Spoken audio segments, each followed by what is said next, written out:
Hello and welcome to the Daily Comic and Collectible, episode 548. Now today, the collectible of the day is the Funko Toys, Marvel Comics, Fantastic Four line, Blacklight, PX exclusive, Galactus, and Silver Surfer vinyl pop figure. This Funko Pop bobblehead vinyl figure of Galactus with his herald, the Silver Surfer, is a PX Previews exclusive limited edition. Galactus, the Lifebringer, and the Silver Surfer return to devour even more planets in this jumbo-sized pop vinyl figure with a truly cosmic blacklight paint application for the eerie yet mesmerizing glow. Featuring iconic square pupils, pink helmet, and purple armor, this classic bobblehead Galactus and his flying herald are sure to loom over your collection, consuming planets at will. This two-piece set describes Galactus as a 10-inch tall jumbo pop, but in actuality, Galactus stands a full 12 inches in height, a whole foot tall. These Pop Jumbo Marvel Galactus with Silver Surfer Blacklight vinyl figures comes in a collector's-friendly, jumbo-sized window display box and is part of a limited edition by PX Previews. This set was released by Funko Toys. Now, the comic of the day is the Fantastic Four, Volume 1, Issue number 340, with a cover date of May 1990, with story by Walt Simonson, art by Walt Simonson, and even cover by Walt Simonson. He was a busy beaver. This story is titled Double Trouble. The story opens with the Fantastic Four, Iron Man, Thor, and Gladiator attempting to destroy the massive weapon that Galactus is using to consume the universe in an effort to remove the time bubble threatening the future. Just as they're about to send a fleet of Shi'ar weapons pitted against the massive construct, the Black Celestial appears before them. The Black Celestial then uses its power to teleport the entire armada to a location within Galactus's machine, and next to the black hole. As the gravity of the black hole destroys all of the ships, the sum total of their energy is released and is consumed by Galactus, causing him to grow larger and larger as they watch. Just then, Gladiator's weapon ship appears before them, and the Fantastic Four race to its location. They rush inside and tell Gladiator what happened, before the Black Celestial can turn its attention to its new arrival. They activate the warp drive and flee, although Gladiator mentions that the temporary repairs he is forced to make may not last. Once they arrive in another part of reality and are temporarily safe, the group compares notes, and Iron Man recalls how in their own time the Black Celestial was buried under the Diablo mountain range of California. Realizing that their enemy may have a base there, they lay in a course for Earth, but concerned that the Black Celestial may have already returned, they take the precaution of leaving the ship parked behind Earth's moon. With Thor staying behind to help Gladiator complete repairs, the rest of the group decide to investigate the Black Celestial's domain, and are carried down to Earth by a space warp created by Mjolnir. Once there, Iron Man blasts their way into the Celestials' facility, where they begin to search for clues on how to solve the current crisis.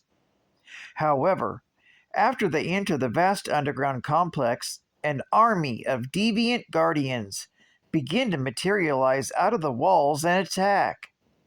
During the fight, Sharon tries to defend Ben, who is without powers, but he's far from helpless, having brought weapons to defend himself with. With the number of their enemies growing, Sharon caves in part of the tunnel, separating them from their attackers, so they can continue their search. Finding a massive computer, Reed and Sue use her powers to break the main circuit link so they can access the databanks and learn what they can about the Black Celestial.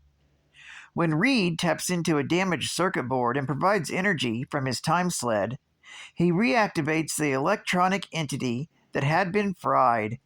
By identifying itself as probe ZM73 and claiming to be investigating board damage, Reed tricks the consciousness into helping them by asking about its creator and providing a brief account of its history and his Galactus connection. The consciousness explains how the Black Celestial used to rule over all the Celestials, but during the time of the first host on Earth, he realized how far above the others he had become and broke the covenant in some unknown way, possibly by creating the deviants himself without regards for the plan. The other Celestials turned against him and exiled him, sentencing him to eternal slumber beneath the mountains. However, although asleep, the Black Celestial was far from harmless because he could still dream, and in his dreams he called out to his children, the deviants, compelling them to build a crypt around him that would eventually provide him with the energy he would need to someday awaken. As Reed listens on, Johnny asks Sue to help take a look at something he thinks might help them. Suspicious of her brother, but unaware that he's possessed by Nebula, Sue follows him away from the others, where Johnny tries to knock her out. Meanwhile, Reed continues to hear more from the consciousness. That in the recent past, when Galactus was on the brink of death, the Black Celestial used his power to alter Galactus as he was being saved, so that Galactus's hunger would grow geometrically over time until he would need to consume the entire universe. The Black Celestial's servants believe that with the destruction of the universe, the Black Celestial will become a god, and they will be his minions. With the truth finally revealed, Reed relays that information back to Thor and Gladiator aboard this ship, exposing his deception. Thor and Gladiator report back that they've discovered that the damage was caused by extreme heat, pointing to Johnny as the prime suspect in the act of sabotage on the ship. Needing to find Johnny and Sue, Reed, Ben, and Sharon prepare to look for them, but thousands of deviants materialize. Realizing that it's betrayed its master, who is coming back, the circuit board chooses to burn itself out. With the situation hopeless, Ben makes the hard choice to knock Reed out so they can get away, even though Johnny and Sue might be dead or dying. As they flee the area, Gladiator and Thor prepare to turn the ship into a massive missile to aim at the Celestials' complex. Since pinpoint accuracy will be necessary, something that cannot be provided with one of Mjolnir's space warps, Gladiator takes the ship down himself. As Mount Diablo explodes, Reed screams out for his wife, while Ben holds him back. As they are reunited with Thor, the Black Celestial returns to Earth. Furious over the apparent death of his wife, Reed rails at the Black Celestial, vowing to destroy it for taking what he held most dear to him. When their foe tries to grab their time sled, Reed races through time and space to avoid it, but the Black Celestial continues to gain on them.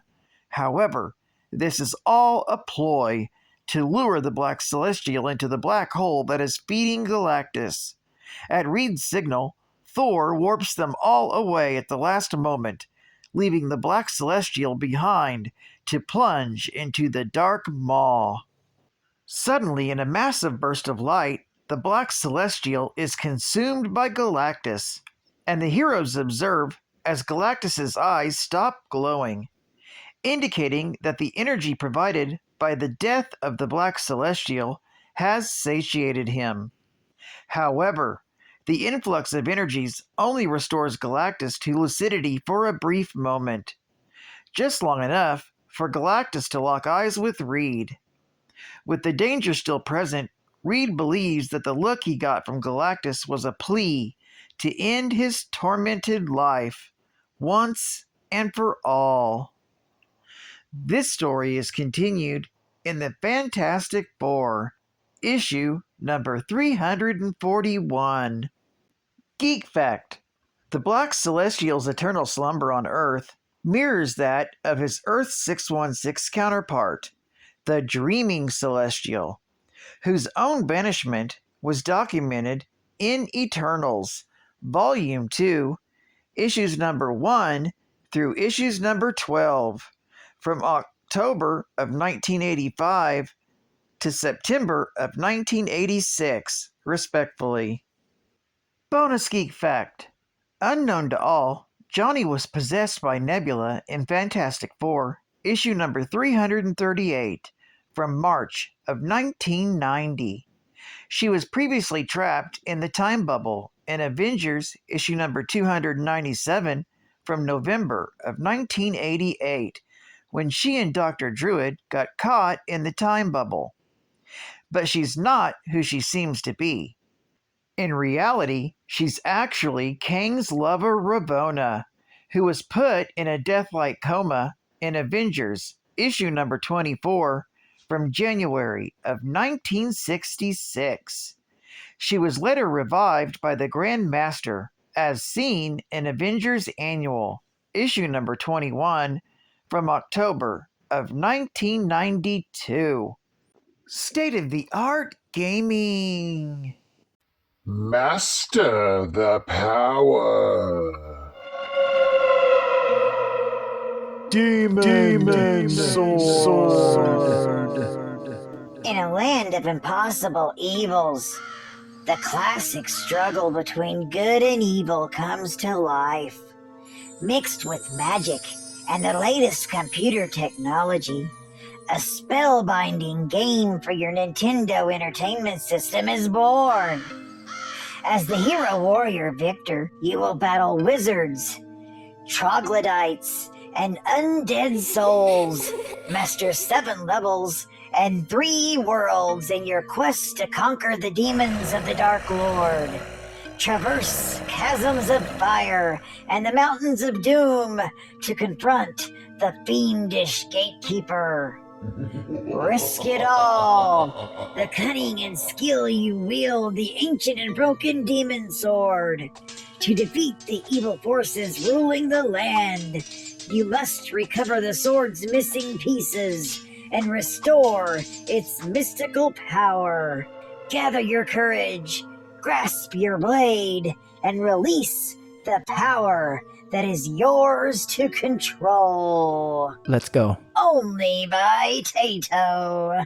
And final geek fact: after Galactus lay dying on Earth as a result of the battle with Terrax and the Fantastic Four, the Black Celestial restored him to full health, but increased his hunger. Subsequently, Galactus then used his technology to create a black hole to draw enough matter to him to satisfy his hunger, eventually warping space and time around him to such an extent that it created a time bubble that threatened to destroy the entire universe. The Fantastic Four tricked the Black Celestial into believing that they were going to time travel to warn the other Celestials, and the Black Celestial followed them, using his own time-traveling power. However, the time bubble made time travel vastly more difficult, forcing the Black Celestial to expend a massive amount of energy as he went back and forth in time around the time bubble to chase the Fantastic Four's time sled.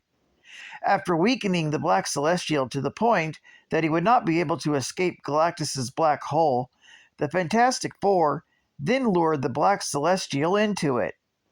The massive energy from the Celestial restored Galactus's sanity, and he signaled the Fantastic Four to retrieve the ultimate nullifier to destroy him and the time bubble.